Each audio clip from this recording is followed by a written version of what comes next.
ఓం గం గణపతయే నమః. ఓం జ్ఞానానందమయం దేవం నిర్మలస్ఫటికాకృతిం ఆధారం సర్వవిద్యానాం శ్రీ హయగ్రీవముపాస్మహే. శ్రీ లక్ష్మీ హయగ్రీవాయ నమః. ఓం నమో నారాయణాయ నమః.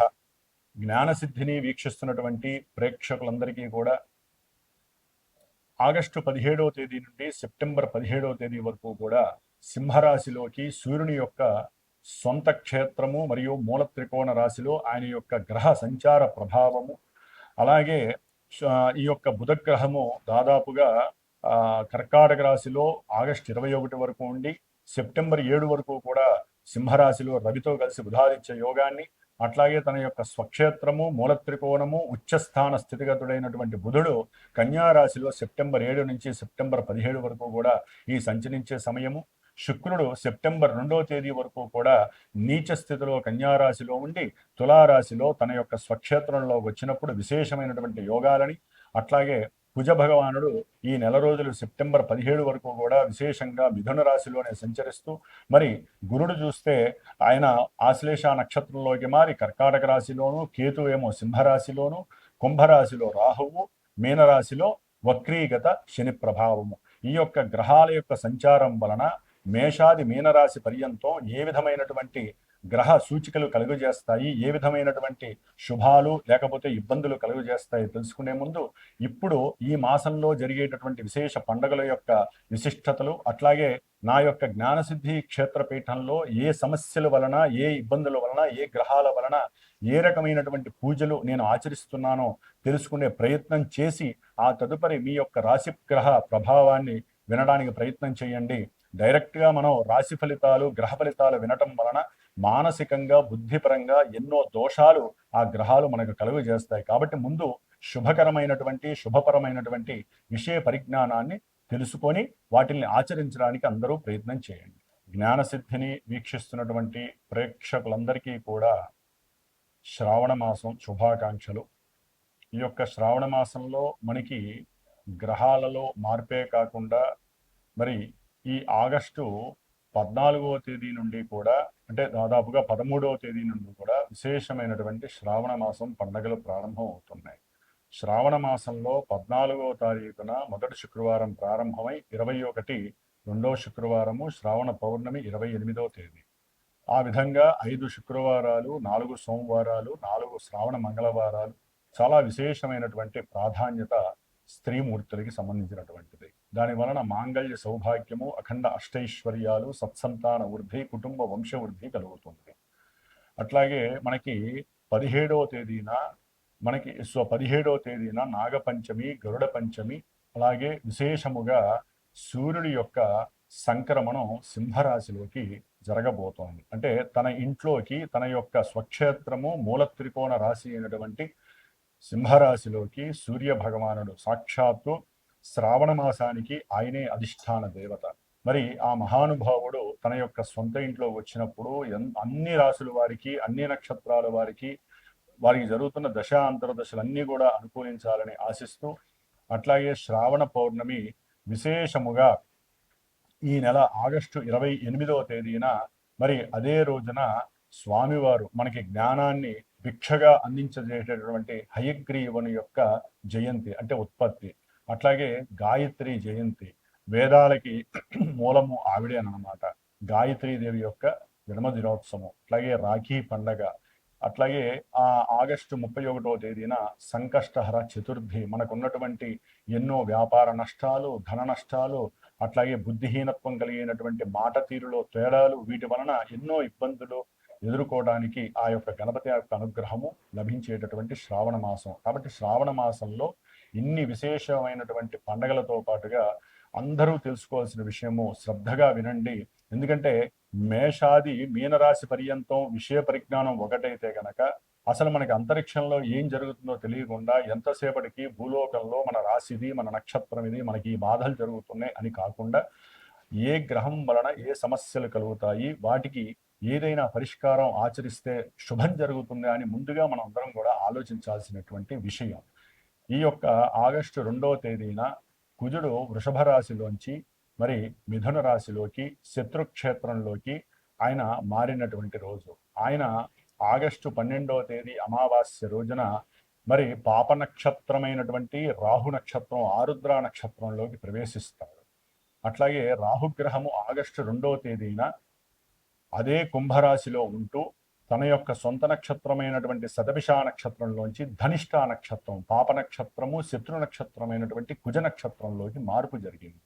అంటే ఇక్కడ మిథున రాశిలో ఉన్నటువంటి కుజుడు అట్లాగే కుంభరాశిలో శని యొక్క క్షేత్రంలో ఉన్నటువంటి ఈ యొక్క రాహువు ఇరువురు కూడా ఒకరి నక్షత్రం నుంచి ఒకరు మారటం, అంటే ఒకరి నక్షత్రంలోకి ఒకరు మార్పు జరగటం మన జ్యోతిష్య శాస్త్రంలో అది రెండు పాపగ్రహాలు నక్షత్ర మార్పు జరగటం అత్యంత శోచనీయమైనటువంటి విషయం. ప్రమాదకరమైనటువంటి ఇబ్బందులు కూడా కొన్ని రాశుల వారికి కొన్ని నక్షత్రాల వారికి కలుగుతాయి. ముఖ్యంగా మేషరాశి, వృశ్చిక రాశి, మకర రాశి, కుంభరాశి, అలాగే మనకి మృగశిర నక్షత్రము, చిత్తా నక్షత్రము, ధనిష్ట నక్షత్రము, ముఖ్యంగా రాహు నక్షత్రాలైనటువంటి ఆరుద్ర నక్షత్రము, స్వాతి నక్షత్రము, అలాగే మనకి శతభిష నక్షత్రం. ఈ రాశుల వారికి ఈ యొక్క నక్షత్రాల వారు కలిగినటువంటి వాళ్ళు ఈ రాశుల వారు ముఖ్యంగా కుజ మహర్దశలు, శని మహర్దశలు, రాహు మహర్దశలు, అంతర్దశలు జరిగేటటువంటి వారు. గోచారంలో ఎవరైతే తీవ్రంగా కొంతమంది స్త్రీలు గర్భ విచ్ఛిన్న దోషాలు కలిగి చాలా ఇబ్బందులు పడుతూ ఉంటారు. అసలు గర్భస్థిత దోషంతో ఇబ్బందులు పడుతూ అండోత్పత్తి లేక ఎన్నో ఇబ్బందులు పడుతున్నటువంటి వాళ్ళకి ఈ కుజరాహువులే జన్మజాతకాలలో కారణంగా కల్పిస్తూ ఉంటారు. ఆలస్యానికి శనికారకుడైతే గర్భ విచ్ఛిన్నాన్ని కలుగజేసేటటువంటి వాళ్ళు ఈ కుజరాహువులు. దీన్నే మనము జ్యోతిష్య శాస్త్రంలో జన్మ లగ్నాతో కానీ చంద్ర లగ్నాతో కానీ పంచమ స్థానంలో రాహు కానీ కుజుడు కానీ కేతువు కానీ ఉన్నట్లయితే విపరీతమైనటువంటి గర్భస్థిత విచ్ఛిన్న దోషాలు కలుగజేస్తూ ఉంటారు. అలాగే ప్రజెంట్ శుక్రుడు కూడా కన్యారాశిలో నీచ స్థితిలో ఉండటం వలన మరి కొంతమంది పురుషులకి వీర్యోత్పత్తి విషయంలో ఎన్నో ఇబ్బందులు కలుగుతూ ఉంటాయి. అట్లాగే వీర్య కణాలు ఎన్నో బలహీనపడేటటువంటి రోజులు శుక్రుడు బలహీనంగా ఉన్నప్పుడు. కాబట్టి ఈ విధంగా అంతరిక్షంలో ఉన్నటువంటి గ్రహాల వలన ముఖ్యంగా కుజరాహువుల యొక్క నక్షత్ర మార్పు వలన భూ సమస్యలు, గృహపరమైనటువంటి కట్టడాల విషయాలలో సమస్యలు, ప్రమాదాలు, అట్లాగే గొడవలు, కొట్లాటలు, మోసాలు, తీవ్రమైనటువంటి భార్యాభర్తల మధ్య విపరీతమైనటువంటి గొడవలు, ఇల్లీగల్ సమస్యలు, వీటి వలన కోర్టు సమస్యలు, ఇట్లా చెప్పుకుంటూ పోతే విపరీతమైనటువంటి ఎన్నో అగాధాలు, సమస్యలు, వివాహం కానటువంటి వాళ్ళకి కుజదోషం అనేటటువంటిది కొన్ని రాశుల వారికి వర్తిస్తూ ఉంటుంది. అవన్నీ కూడా మనం ముందుగా చెప్పుకుందాం. ముఖ్యంగా కుజదోషం వలన వివాహము ఆటంకం జరగటం, వివాహ అయిన తర్వాత గొడవలతో కూడి విడిపోవటము, రాహుతో గనక జన్మజాతకాలలో ఎవరికైనా కుజరాహుల యొక్క సంయోగం అంటే వాళ్ళిద్దరు గనక కలిసి ఉన్నా ఇలాగే గనక జన్మజాతకాలలో కుజుల్లో రాహు కానీ రాహులో కుజుడు కానీ జరుగుతున్న ఈ విధమైనటువంటి నక్షత్రాల వారికి తప్పనిసరిగా మనం ఇందాక చెప్పుకున్నటువంటి దోషాలన్నీ కూడా వర్తిస్తూ ఉంటాయి. అందరికీ వర్తించవండి. ఎందుకంటే కొంతమందికి జన్మజాతకాలలో విశేషమైన గురు మహర్దశలు, చంద్ర మహర్దశలు జరగడానికి అవకాశం ఉంటుంది. కానీ జన్మ రాశి నుంచి ఈ గ్రహాలు ఎక్కడెక్కడ ఉన్నాయో ఆ యొక్క రాశుల వారికి విపరీతమైనటువంటి నష్టాలు. ముఖ్యంగా ఉదాహరణకి కొన్ని రాశులు చెప్తాను. వృషభ రాశి వారికి మాట నష్టము, ధన నష్టము, వ్యాపారంలో ఇబ్బందులు, ఉద్యోగపరమైనటువంటి సమస్యలు. అట్లాగే మిథున రాశి వారికి ఏది అనుకున్నా సరే అన్నీ కూడా ఎదురు దెబ్బలు తగిలి భార్యాభర్తల మధ్య సమస్యలు, విపరీతమైనటువంటి కోపము, ఆవేశము, బంధువులతో విరోధత్వము. కర్కాటక రాశి వారికి చూస్తే కుజుడు వలన రాహువు వలన కూడా విపరీతమైనటువంటి శత్రుబాధలు, రోగ బాధలు, ఏదైనా భూ సమస్యలకి సంబంధించినటువంటి వ్యవహారాలు, ఆత్మహత్య ప్రయత్నాలు చేసుకోవటం, వ్యాపారంలో విపరీతమైనటువంటి పెట్టుబడులు, నష్టాలు. అట్లాగే కన్యా రాశి వారికి ఉద్యోగపరమైనటువంటి ఆటంకాలు, ఇబ్బందులు. తులారాశి వారికి ప్రయాణానికి సంబంధించినటువంటి, ప్రేమకి సంబంధించినటువంటి, వివాహానికి సంబంధించినటువంటి, సంతానానికి సంబంధించినటువంటి ఇబ్బందులు కలిగే అవకాశం ఉంటుంది. వృశ్చిక రాశి వారికి భూపరమైన అట్లాగే గృహపరమైనటువంటి, వాహనపరమైనటువంటి ఎన్నో సమస్యలు ఎదుర్కొనేటటువంటి పరిస్థితులు. అట్లాగే వీరి యొక్క ఆరోగ్యం క్షీణించటం, తల్లిగారి యొక్క ఆరోగ్యం క్షీణించటం, మాతాపితృలకి సంబంధించినటువంటి ఆరోగ్యాల విషయాలలో వీరు చింతత పడటము, ఉద్యోగాలు పోవటము, ఉద్యోగాల్లో సమస్యలు కలగటం వీరికి వృశ్చిక రాశి వారికి జరిగే అవకాశం ఉంటుంది. ధనుస్సు రాశి వారికి అయితే గనక పిల్లలతో సమస్యలు కలిగే అవకాశము, పెట్టిన పెట్టుబడుల్లో వ్యాపార భాగస్వాముల మధ్య మాట ఉద్ధృతి పెరగటము, అట్లాగే భార్యాభర్తల మధ్య కాస్త సంకుచితమైనటువంటి వాతావరణం కలగటం. ముఖ్యంగా కుంభరాశి వారికి సంతానపరమైనటువంటి నష్టాలు విపరీతంగా ఉండేటటువంటి అవకాశం ఉంటుంది. అనుకున్న ప్రతి కార్యక్రమం కూడా డొల్లై కూర్చోవటం, మోసాలు ఎక్కువగా జరగటం, అట్లాగే ఏదైనా అమ్మకాల విషయాలలో మోసాలు జరగటం, ఏదైనా గృహం కానీ వాహనం కానీ అమ్మేటటువంటి విషయాల్లో 10 రూపాయలు వస్తాయనుకుంటే 2 రూపాయలు రావటం. మీనరాశి వారికి విద్యార్థులకి విపరీతమైనటువంటి కోపము, ఆవేశం పెరగటం, కుటుంబంలో సౌఖ్యం తగ్గటం, అట్లాగే తండ్రి యొక్క ఆస్తుల పరంగా అమ్మే విషయాలలో ధనపరమైనటువంటి నష్టాలు, భార్యాభర్తల మధ్య సౌఖ్యహీనత కలగటము, ముఖ్యంగా ఫ్రెండ్స్ వలన కూడా కొంత మానసికమైనటువంటి నిర్లిప్తత, ప్రేమించుకున్న వాళ్ళకి కొంచెం అగాధమైనటువంటి చర్యలు, ఈ విధంగా ఈ యొక్క రాశుల వారికి విపరీతమైనటువంటి కుజరాహుల యొక్క సమ్మేళనం వలన నష్టాలు కలుగుతాయి. కొంతమందికి జాతకాల రీత్యా విపరీతమైనటువంటి చెప్పుకోలేనటువంటి ద్రోహాలు కూడా జరగడానికి అవకాశం. కాబట్టి మీరు చేయవలసిందల్లా ఒకటే, మీరు ఈ యొక్క సెప్టెంబర్ 17 వరకు కూడా ఈ సమ్మేళనం ఉంటుంది. సెప్టెంబర్ 2 వరకు కూడా విపరీతంగా ఉంటుంది. కాబట్టి ఆగస్టు 12 నుంచి సెప్టెంబరు 2వ తేదీ వరకు విపరీతమైనటువంటి రగడ సమస్యలు ఉంటాయి. కాబట్టి కుజరాహుల వలన మీరు సుబ్రహ్మణ్యేశ్వరుడికి ఇంట్లో పూజలు చేసుకోండి. బయట చక్కగా నాగపంచమి ఇలాంటివి ఎన్నో వస్తూ ఉంటే చేసుకోండి. స్వామివారి యొక్క అనుగ్రహం, సుబ్రహ్మణ్య అనుగ్రహం పొందండి. రుణబాధలు ఉన్నవారు రుణ విమోచనం చేసుకుంటూ ఉండండి. దేవాలయాల్లో ప్రదక్షిణాలు చేయండి. అట్లాగే బ్రాహ్మణులకి ఎవరికైనా స్వయంపాక దానాలు ఇవ్వండి. ఇవన్నీ కుదరట్లేదు, విదేశాలలో ఉన్నాం, లేదా మాకు సమయం సరిపోవట్లేదండి, లేకపోతే మంత్రబలం చాలా గొప్పది అనుకుంటే మా యొక్క శ్రీమాత జ్యోతిషాలయ పీఠంలో విశేషంగా ఈ సమస్యలు ఎవరైనా సరే అనుభవిస్తున్న వాళ్ళకి నేను ప్రత్యేకించి నిత్యము కూడా గోత్రనామాదులు తెలియజేసి కుజరాహుల యొక్క దోష పరిహారార్థమై, అట్లాగే దంపతుల యొక్క అనుకూలత కోసమై, సత్సంతాన యోగ్యత కోసము, విశేషంగా భూమి, గృహము వీటికి సంబంధించినటువంటి దోష పరిహారార్థమై నేను ప్రత్యేకించి ఆగస్టు 15వ తేదీ నుండి కూడా శని భగవంతుడికి అట్లాగే కుజరాహులకి సంబంధించినటువంటి శుక్రుడికి సంబంధించినటువంటి దోష పరిహారార్థమై సుబ్రహ్మణ్యేశ్వర స్వామి యొక్క ప్రీతికరమైనటువంటి సర్పసూక్త జపాన్ని, శనికి సంబంధించినటువంటి విశేషమైన శని జపాన్ని, మంజుసూక్త జపాన్ని, అట్లాగే రాహు వల్ల కలిగేటటువంటి సమస్యలు, భయము, భ్రాంతులకి సంబంధించి దుర్గా సూక్త జపాన్ని ఆచరిస్తూ దాదాపుగా సెప్టెంబర్ 4వ తేదీ వరకు కూడా ఇది జరిగే అవకాశం ఉంటుంది. తరువాత కుక్కే సుబ్రహ్మణ్యేశ్వర స్వామి దగ్గరికి వెళ్ళి ఈ 18 రోజులు ఎవరి పేరు మీద అయితే గనక స్వామివారు అంటే చిన్న సుబ్రహ్మణ్యేశ్వర స్వామి వారి యొక్క పంచలోహ విగ్రహాన్ని ఆయనకి అభిషేకం చేసి ఆరాధన చేసి దారాదత్తం చేస్తామో ఆ యొక్క రక్షని స్వామివారి దగ్గర పూజ చేసి కుక్కే సుబ్రహ్మణ్యేశ్వర స్వామి దగ్గర ఎవరైతే గోత్రనామాదులు నాకు ఇచ్చి నేను 18 రోజులు వారి యొక్క శ్రేయస్సు కోసము, సంతానం కోసము, గృహయోగ్యం కోసము ఏవైతే కోర్టు సమస్యల వలన ఇబ్బందులు పడుతున్నారో అవన్నీ నిర్వీర్యం కావడానికి, మీకు స్వలాభం కలగడానికి, ఆరోగ్యవంతులే ఉండటానికి నేను చేసే ఈ ప్రయత్నంలో ఎవరైతే సహకరిస్తారో వారికి ప్రత్యేకించి హోమం చేసి ఆ హోమ ద్రవ్యాన్ని పంపిస్తాను. ప్రతిదీ కూడా మీ అందరికీ అప్డేట్ ఉంటూ ఉంటుంది నేను చేసే ప్రతి పూజ కూడా. కాబట్టి ఎవరైనా పాల్గొనదలిచిన వాళ్ళు ఉంటే ఈ నెల రోజులు విశేషంగా మీ ఇళ్లలో మీరు వ్రతాలు, నోములు చేసుకుంటూ పూజలు చేసుకుంటూ, కుదరనిటువంటి వాళ్ళు జాతకంలో సమస్యలు బాగా ఎక్కువయ్యి మంత్రబలాన్ని, అట్లాగే యంత్రబలాన్ని, తంత్రబలాన్ని కావలసిన వాళ్ళు, అట్లాగే హోమం చేసుకోవాలంటే విశేషమైనటువంటి ఖర్చు అవుతుంది. అదే మన పీఠం తరపున, జ్ఞానసిద్ధి క్షేత్రపీఠం తరపున నేను అందరికీ అందుబాటులో ఉండాలి అనే ఉద్దేశంతో నా యొక్క స్వయం ప్రతిభతో, స్వయం శక్తితో నేను ఆచరిస్తూ నలుగురు బ్రాహ్మణ చేత ఆచరింపజేస్తూ ఈ యొక్క కార్యక్రమం ద్వారా మీ అందరికీ ఎవరైతే చేయించుకుంటారో వారందరికీ స్వలాభం కలిగేటట్టుగా చేస్తాం. మరి ఈ యొక్క ఆగస్టు 17వ తేదీన సూర్యుడు సింహరాశిలో సంక్రమణం చేసి సెప్టెంబర్ 17వ తేదీ వరకు కూడా ఆ మహానుభావుడు సింహరాశిలో ఉండటం వలన మేషాది మీనరాశి పర్యంతం ఎవరికి ఎటువంటి శుభాలు కలుగుతాయి, ఎవరు ఏ విధంగా జాగ్రత్త పడాలో తెలుసుకుందాం. ఓం నమో నారాయణాయ. మీనరాశి వారికి ఆగస్టు 17వ తేదీ తర్వాత సూర్య భగవానుడు చక్కగా తన యొక్క స్వక్షేత్రమైనటువంటి సింహరాశిలోకి సంక్రమించే సమయంలో 6వ స్థానం కావటం వీరికి అత్యంత విశేష శుభప్రం. ఇప్పటి వరకు కేతువు మాత్రమే 6లో ఉన్నాడు. ఇప్పుడు రవి కూడా వచ్చి వీరు చేసుకున్నటువంటి పూర్వజన్మ పుణ్యఫలము అన్ని కార్యక్రమాలలో వీళ్ళకి శుభాలు జరుగుతున్నాయి. ముఖ్యంగా ఉద్యోగ సంబంధిత విషయాలలో ఆగస్టు 17 నుంచి సెప్టెంబర్ 17 మధ్యకాలంలో ఉన్నత ఉద్యోగ స్థితి కలుగుతోంది. దాని ద్వారా వీరికి ఉన్న అప్పుల బాధలు కొంతవరకు తొలగించుకోవచ్చు. అట్లాగే ఆత్మశక్తి పెరుగుతుంది. అట్లాగే తండ్రి గారి యొక్క ఆరోగ్యం కుదుట పడుతుంది. మీకు ఉన్నటువంటి శత్రు రోగ రుణబాధలన్నీ కూడా మీ యొక్క ఆత్మస్థైర్యము, మానసిక ధైర్యంతో, మీకున్న తెలివితేటలతో, లేకపోతే ఎవరైనా సరే గృహంలో ఒక తల్లి ద్వారా కావచ్చు, లేకపోతే వ్యాపార భాగస్వామి ద్వారా కావచ్చు, వారి యొక్క ఆలోచన పర్వంతోనైనా సరే మీరు ఎటువంటి వ్యవహారాన్నైనా సరే గట్టెక్కించే పరిస్థితి మీనరాశి వారికి కలుగుతుంది.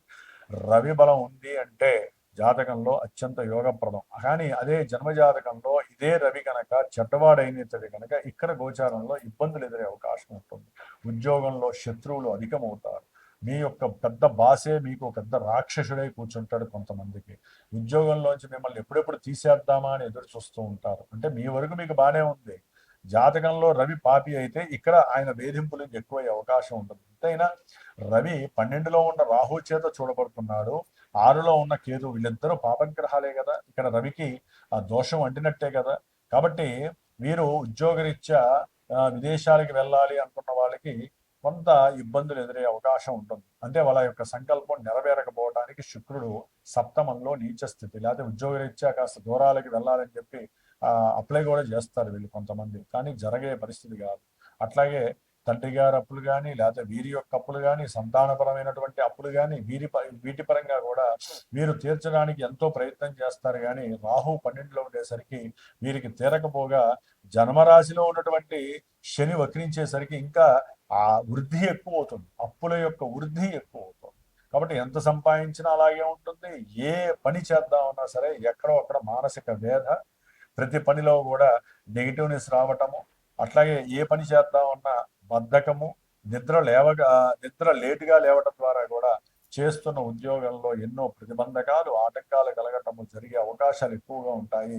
ముఖ్యంగా భార్యాభర్తల మధ్య ఇబ్బందులు ఎదురవడానికి కారణము శుక్రుడు నీచ స్థితిని పొందడం ద్వారా ఇరువురి మధ్య ప్రేమ, అన్యోన్యత, ఆప్యాయత లేక ఆకస్మికంగా వీరిద్దరి మధ్య ఎన్నో సమస్యలు కలిగి అవి కాస్త వీళ్ళ మధ్య ఉన్నటువంటి బాండింగ్ ని కూడా నాశనం చేసే పరిస్థితి కలుగుతుంది.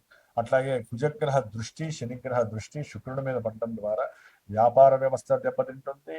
అట్లాగే ఎవరైనా సరే భార్యాభర్తల మధ్య వ్యవస్థ దెబ్బతింటుంది. అట్లాగే కుటుంబంలో మీకు ఎగైనిస్ట్ గా ఉండే వాళ్ళు ఎక్కువ అవుతారు, ఆర్థికంగా నష్టపోతారు. పెట్టుబడుల విషయంలో జాగ్రత్త వహించాలి. ఈయన ఎప్పుడైతే సొంత క్షేత్రం సెప్టెంబర్ 3 తర్వాత వస్తాడో అప్పుడు కొంతవరకు వీరు ప్రయాణాల ద్వారా సౌఖ్యము, ఆకస్మిక ప్రయాణాదులు, ఎవరైనా సరే తెలిసిన వాళ్ళు ఆకస్మికంగా మీ యొక్క వివాహం గురించి తెలియజేయటము, దానికి మీరు సంసిద్ధం అవ్వటము, ఇట్లాంటివి కూడా జరగడానికి అవకాశాలు ఎక్కువగా ఉంటాయి సెప్టెంబర్ 3 తర్వాత. అట్లాగే రవితో బుధుడు కలవటం ఇంకా విశేషప్రదము. ఎవరైనా సరే గృహము కొనాలన్నా, వ్యాపారపరమైనటువంటి ఆలోచనల ద్వారా వ్యాపారం పెట్టాలన్నా కూడా గవర్నమెంట్ సహాయ సహకారాలు మీకు అందిపుచ్చుకోవడానికి అవకాశం ఉంటుంది. అట్లాగే తండ్రి యొక్క సహకారం లభిస్తుంది. అట్లాగే గృహంలో కూడా ఎవరైనా ఇల్లు కట్టుకోవాలి అనుకున్నా కూడా సరైనటువంటి ధనము ఆర్థికంగా మీకు లభించే అవకాశము, మీరు చేస్తున్న ఉద్యోగం ద్వారా కూడా రుణము లభించడానికి అవకాశం ఉంటుంది. అదే వ్యాపార భాగస్వాములు కొంచెం జాగ్రత్తలు తీసుకుంటూ ముందుకు వెళ్ళండి. ఏ సుదర్శన హోమాలు చేయించుకొని వ్యాపారాన్ని ప్రారంభం చేయండి, మంచి విశేషమైనటువంటి పరిస్థితి. అట్లాగే పెద్ద పెద్ద వాళ్ళు అంటే మన దృష్టిలో డబ్బున్న వాళ్ళు కావచ్చు, రాజకీయ నాయకులు కావచ్చు, లేకపోతే చలనచిత్ర విషయంలో కావచ్చు, ఇంకా వ్యాపారవేత్తలు కావచ్చు, ఎందుకంటే రవి బుధులు వీళ్ళకి సంబంధించిన వాళ్ళు. వీళ్ళ మధ్య కూడా కొంత ఆకస్మికంగా ఆర్థిక పరమైన ఇష్యూస్ కూడా వచ్చే అవకాశం ఉంటుంది. చతుర్థంలో కుజుడు వలన కుటుంబంలో ధనపరమైనటువంటి ఇష్యూస్, లేకపోతే తండ్రికి సంబంధించిన బంధువుల ద్వారా కొంత గృహంలో అసౌకర్యమైనటువంటి పరిస్థితి. అట్లాగే వీరికి గృహం కట్టుకోవడం ద్వారా కాస్త ధనము బలహీనత్వం కలగటము, కుటుంబంలో భార్యాభర్తల మధ్య సౌఖ్యకరమైనటువంటి విషయాలలో కొంత విహీనత్వం కలిగి ఇరువురి మధ్య ఆకర్షణ తగ్గటము, దాని ద్వారా గొడవలు అధికమవటము, చేసే ఉద్యోగంలో స్వయంకృతంగా వీరు తీసుకునే నిర్ణయాలు, మాట యొక్క తీరు, అట్లాగే నిర్లక్ష్యము, సరిగ్గా వెళ్ళకపోవటము, ఆరోగ్యం చెడిపోవడం ద్వారా కూడా వీరు ఉద్యోగంలో ఎన్నో ఎదుర్కోవాల్సిన పరిస్థితి ఉంటుంది. విద్యార్థులకి కాస్త జ్ఞానము సరిగ్గా పెట్టి సరైన వాక్కుని, సరైనటువంటి విజ్ఞానాన్ని జోడించి కనుక మీరు ముందుకు వెళితే చక్కటి ఉన్నత విదేశీ విద్య కలగటానికి కుజుడు మీకు చాలా అనుకూలిస్తున్నాడు. కాబట్టి కొన్ని ఆటంకాలు కలిగే అవకాశాలు ఉన్నాయి. కాబట్టి కంపల్సరీ ఈ యొక్క మీనరాశి వారు శని, రాహు, కుజుడికి, శుక్రుడికి, అట్లాగే మిగతా ఈ గ్రహాలన్నిటికీ కూడా జపము దానాలు చేసుకోండి. లేదా ఈ యొక్క చతుర్థంలో ఉన్నటువంటి కుజుడు దోషాన్ని కలుగు చేస్తున్నారు. ఏ విధంగా గృహాలు అమ్మే విషయంలో మోసపోవటము, లేదా చదువులో ఉన్నటువంటి బ్రేక్స్ రావటము కూడా జరుగుతుంది. తల్లి యొక్క అనారోగ్య స్థితి వలన వీళ్ళు విపరీతమైనటువంటి ధనము కూడా నష్టపోయే పరిస్థితి కలుగుతుంది. కొంచెం సౌఖ్య విహీనత్వం కలుగుతుంది. కుజుడు 4లో ఉన్నాడు అంటే జ్యోతిష్య శాస్త్ర రీత్యా అది పెద్ద కుజదోషంగా పరిణమిస్తోంది. సౌఖ్యత తగ్గుతుంది. రాహువుతో లింక్ ఉండటం ద్వారా మానసిక అప్రశాంతత గృహంలో చాలా చాలా ఉంటుంది.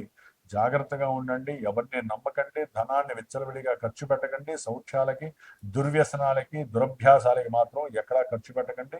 మీరు తప్పకుండా సుబ్రహ్మణ్య ఆరాధన చేస్తూనే ఉండండి. లేకపోతే నేను చేసే కార్యక్రమంలో మీ వంతుగా మీరు కూడా పాల్గొనే ప్రయత్నం చేయండి. ముఖ్యంగా హనుమంతుడి యొక్క సుందరాకాండ చేయించుకోండి, లేకపోతే హనుమంతుడి పూజలు చేసుకోండి, ఉపవాస దీక్షలు చేయండి, దుర్గాదేవి నామస్మరణ చేయండి. వచ్చేటటువంటి దీంట్లో సుబ్రహ్మణ్య ఆరాధనతో పాటుగా దుర్గాదేవి యొక్క ఆరాధన కూడా చేయండి. విశేషమైనటువంటి సౌఖ్యము మీనరాశి వారికి కలిగే అవకాశాలు ఉన్నాయి. ఓం శరవణ భవాయ నమః.